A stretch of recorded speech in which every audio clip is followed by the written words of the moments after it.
প্রসবকালীন সময় মহিলাদের মৃত্যু হলে শহীদী মৃত্যু হয়, কথাটা কতটুকু সত্য? মেহেরবানি করে পবিত্র কোরআন হাদিসের আলোকে বলবেন। প্রসবকালীন সময় সন্তান প্রসব করতে গিয়ে সন্তান ভূমিষ্ঠ হওয়ার সময় কোন মা যদি মারা যান, মুয়াত্তা মালিকের এক হাদিস থেকে আমরা জানতে পারি আল্লাহ রাব্বুল আলামিন ওই মাকে শাহাদাতের মর্যাদা দান করবেন।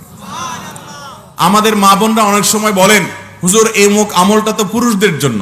যেমন জুমার দিনের একটা আমল আছে, আল্লাহর জমিনে যত ফজিলতপূর্ণ আমল আছে এর মধ্যে সবচেয়ে বেশি ফজিলতপূর্ণ আমল সেটা কোনটা?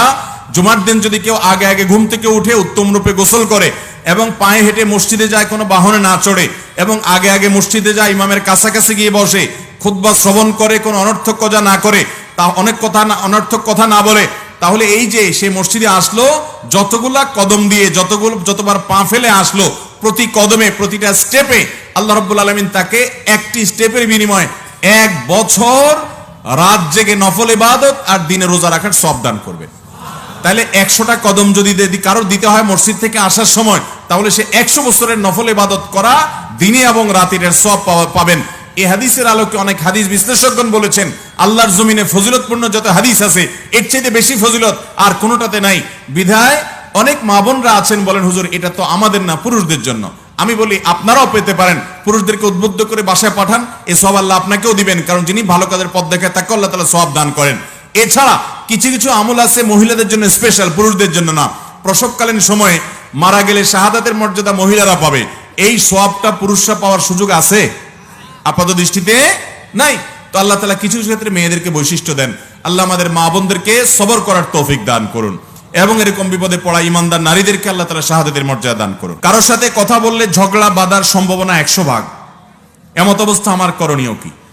যদি মনে হয় এখন কথা বললে ঝগড়া হবে, তাহলে কথা বলবেন না, কথা বলা আপনার জন্য ওই টাইমে জায়েজ নাই। কিন্তু তার সাথে চিরকাল কথা বলবেন না, কেন? কথা বললে ঝগড়া হবে, এটা গ্রহণযোগ্য কোনো অজুহাত না। একটা লোকের সাথে এখন এই মুহূর্তে কথা বললে আমার মেজাজ গরম আছে, এটা খারাপ দিকে যাবে, তার মেজাজ গরম আছে, তাহলে ওই টাইমে কথা না বলাই হলো সুন্নাহ। ওই সময় কথা বলবেন না, সবর করবেন। এবং 2 দিন 3 দিন আপনি কথা না বলে থাকলেন, এটুকুও গ্রহণযোগ্য। কিন্তু এরপরেও আপনি দীর্ঘকাল তার সাথে কথা বললেন না, তাকে তরক করলেন, এটা জায়েজ নাই।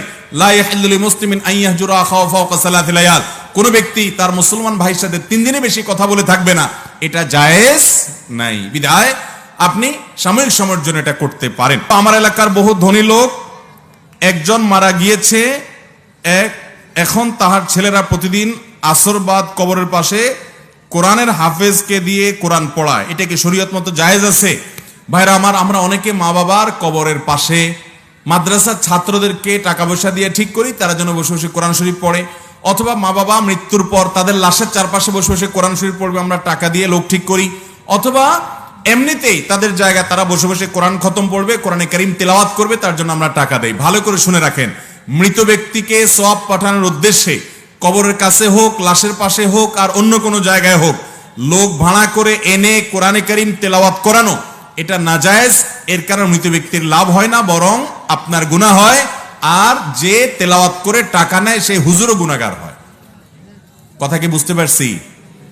ভাইরা আমার, এটা আমার ফতোয়া না, সারা দুনিয়ার সমস্ত উলামা একরামেরই ফতোয়া। মৃত ব্যক্তির জন্য কোরআন খতম করে কোরআন খতম করায়া টাকা নেওয়া দেওয়া জায়েজ নাই।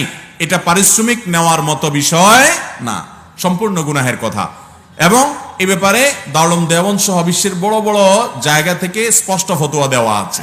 আমার দেশে হুজুররা অনেক সময় করে, মাদ্রাসার ছাত্ররা অনেক সময় করে, আরে ভাই মৃত ব্যক্তির জন্য এমনি দোয়া করবে, আপনি এমনি দান সাদাকা করেন, কিন্তু লোক ভাড়া করে নেই ভাই, বিশেষ করে কবরস্থানে বসে বসে তেলাওয়াত করতে হবে, এই নির্দেশ কোরআন সুন্নাহয় কোথাও দেওয়া হয় নাই। কবরস্থানে যাবেন শুধু জিয়ারত করার জন্য। কিসের জন্য যাবেন? কবর জিয়ারত করার জন্য।